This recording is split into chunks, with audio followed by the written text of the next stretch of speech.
Olá, meus caros. Eu quero conversar com vocês a respeito daquelas situações em que a pessoa se vê diante da possibilidade de deixar de ser um funcionário e passar a dar notas fiscais, portanto passar a ter uma empresa, né? Ou como o pessoal fala por aí, não, agora eu sou PJ e tal, né? Sou pessoa jurídica. E ele fica na dúvida se isso é bom ou se isso não é bom.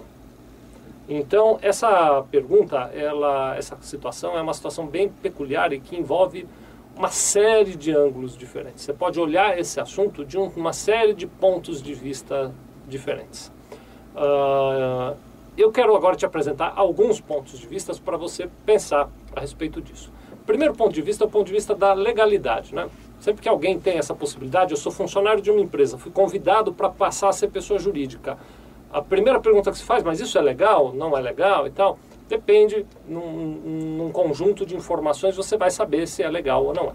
Veja só, a relação de trabalho, ela impõe uma série de condições. Então, por exemplo, você tem horário para cumprir, você é subordinado ao seu chefe, você tem que obedecer seu chefe. É uma prestação de serviços que envolve pessoalidade, tem que ser você, não pode ser outra pessoa. Você tem dependência financeira, quer dizer, você vive daquele salário, não tem outros clientes. Então, a relação de trabalho, ela tem algumas condições. Se você virou PJ, mas mantém essas condições, você manteve uma condição de trabalho. Então, só é legal quando, na troca de CLT para PJ, você afasta ou diminui a existência dessas condições. É lógico que algumas delas podem permanecer, mas o vínculo tem de fato que mudar. Outra questão que se faz, que se pergunta muito é o seguinte: o que eu perco ou o que eu ganho quando eu viro PJ e o que a empresa que me contrata perde ou o que ela ganha ao ter o meu contrato como PJ? Veja só, um funcionário, ele custa muito caro. A empresa, além do salário que paga para um funcionário na CLT, então vamos pegar um caso de um trabalhador que ganha R$3.000 por mês. Além do salário que essa empresa paga, a empresa tem que pagar para ele férias com mais 1/3, tem que pagar 13º, tem que depositar fundo de garantia, que é 8%, tem que pagar a previdência social, que normalmente fica lá entre os 26% ou 28%, tem benefícios como vale transporte, vale refeição, dependendo da categoria sindical, auxílio creche, enfim, tem lá um lote de benefícios que ela paga para aquele trabalhador. Quando você pega um determinado trabalhador da sua empresa e passa ele para a condição de pessoa jurídica, tudo isso deixa de existir. Então, se a gente pensar do ponto de vista da empresa, a principal vantagem que ela pode querer com essa substituição é que ela reduz o número de encargos, ela reduz o custo para ter um trabalhador, para ter um profissional ali. Do ponto de vista do empregado, isso não quer dizer necessariamente que ao sair de CLT para PJ você saiu perdendo, não é nada disso. Aqueles benefícios que reduziram não precisam necessariamente representar uma perda para você.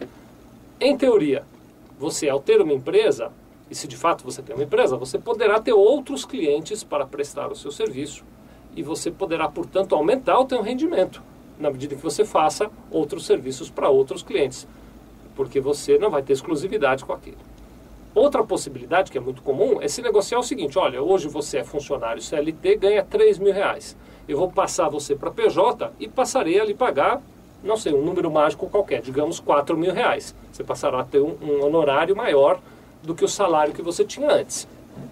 Este aumento do honorário, esse aumento do salário, deveria ser suficiente para cobrir o que você vai receber de férias, o que você vai receber de 13º, e o fundo de garantia que é depositado na sua conta. Então, você tem que fazer essa comparação entre o salário que você ganha atualmente e o honorário de pessoa jurídica, se isso foi ou não, de alguma maneira, compensado. Por fim, para você, que é a pessoa física que está na CLT e que vai passar a dar uma nota fiscal, isso pode ou não representar alguma economia. Quando eu digo pode ou não, é assim: você como funcionário, independente dos encargos que a empresa tem, você paga lá 11% para a Previdência Social, até 11% para a Previdência Social sobre o seu salário, e também paga um percentual relativo ao imposto de renda, que vai de 0% até 27,5%. Ao abrir uma empresa, você vai passar a pagar outros tipos de impostos. Se essa empresa for, por exemplo, optante do lucro presumido, você vai pagar 16% de imposto. Se essa empresa for optante do simples, você vai começar com 6% e esse percentual vai subindo. Então, a conta varia de acordo com o tanto que você ganha, mas em alguns casos pode representar que você pague menos imposto também. Como deu para você perceber, assim, é um conjunto de informações que vai dar uma resposta clara se é legal ou não passar de CLT para PJ e se é econômico ou não para você passar de CLT para PJ. Então você precisa fazer essa análise para no fim desta análise tomar uma decisão. Aí você vai me dizer, mas por que você não faz aí um exemplo? Porque assim, depende do salário. Se você tem um salário de R$1.000, a situação é uma. Se você tem um salário de R$10.000, a situação é outra. O que eu posso lhe dizer é o seguinte, quanto maior o salário, mais é a tendência de que a PJ seja mais econômica. Então, para quem ganha R$1.000, eu posso até dizer de pronto, não vale a pena você ter uma PJ. Agora, para quem ganha R$10.000 por mês, já é interessante considerar essa possibilidade, porque a economia pode compensar ter uma empresa. Tá bom? O que eu recomendo a você é o seguinte, se você está nesse caso específico e precisa de ajuda, você pode nos procurar, a gente senta e faz uma análise específica para o seu caso, tá bom? Muito obrigado.